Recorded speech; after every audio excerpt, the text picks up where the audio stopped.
I've realized something uncomfortable about the way we work today. Most of us are officially destroying our relationships without even knowing it. We've been taught that a quick Slack message, a blunt comment in the Google Doc, or a short piece of feedback is the productive way to communicate. But a lot of the time, those messages are actually digital grenade. A digital grenade is the feedback that may be perfectly logical, but it is emotionally cold. It feels efficient to the sender, but to the receiver, it can trigger a primal threat response that destroys trust almost instantly. And once trust disappears, progress usually goes with it. In a world where AI can increasingly handle logic, the real unfair advantage is something else. It's the ability to lead through tension, to stay clear when things get uncomfortable, to communicate in a way that keeps people open instead of getting defensive.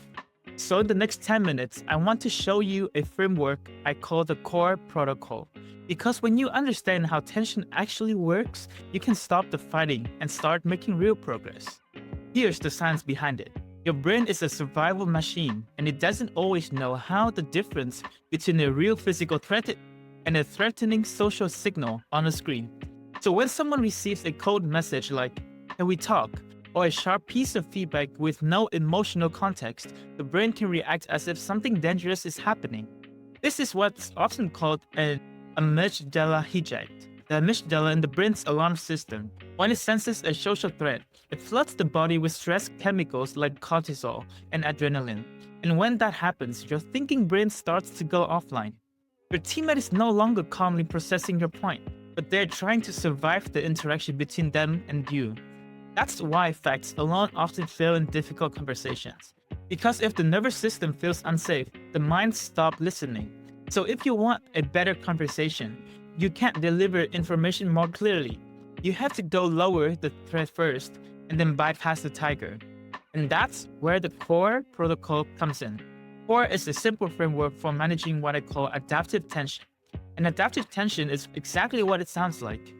It's the amount of pressure a conversation can hold without collapsing.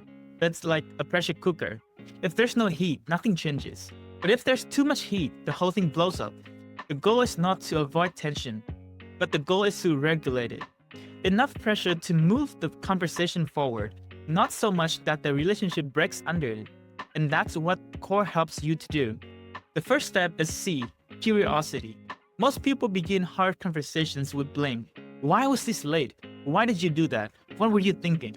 Even if those words sound reasonable, they often feel like an interrogation. And the moment someone feels interrogated, they stop collaborating. Curiosity changes the energy.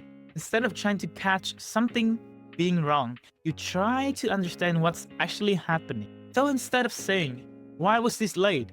you might say, "I've noticed a pattern in our project timelines. Help me understand what roadblocks keep showing up." That shift matters because now you're no longer acting like a judge, but you're acting like a detective. And detectives look for patterns, context, and truth. Curiosity lowers defensiveness because it signals, "I'm here to understand you and not to attack you in any way." The second step to this framework is objectivity. This is where a lot of communication breaks down because people think they're describing a problem when they are actually attacking a person's identity. For example, saying, "You're being disorganized," doesn't sound like feedback. It sounds like a character judgment. And the brain experiences social rejection more intensely than most people realize. In many cases, it processes it in ways that overlap with physical pain. So instead of labeling the person, describe the fact. A simple way to do that is situation, behavior, and then impact. For example, in today's meeting, you interrupted twice, and we lost the thread of the discussion. Notice what's happening there. There's no exaggeration, there's no mind reading, and there's no character attack. Just observable reality. And facts feel safer than labels because facts give people something they can respond without feeling like they have to defend their identity. And then the third step is reassurance. In every difficult conversation, there's a question running underneath the surface. Are you with me or against me? And if that question is not answered early, the conversation can go off track fast.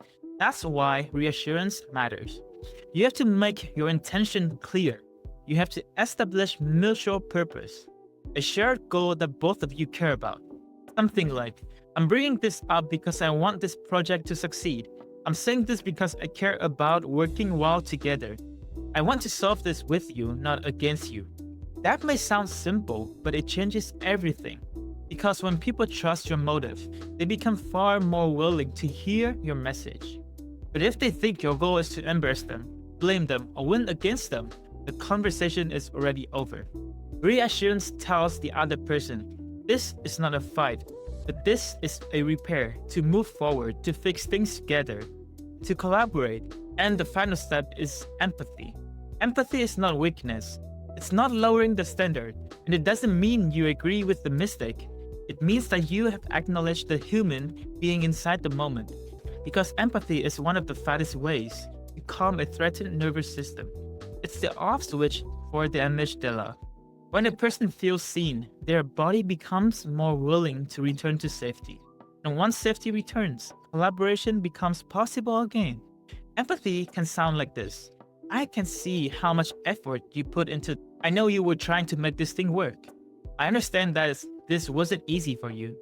And that matters because when people feel that they are respected, they stop protecting themselves so hard. And that's when the real conversation can begin with you and them. So here's the takeaway. Correction without connection will almost always sound like rejection. And that's the real problem with so much modern communication. We have more tools than ever for correction.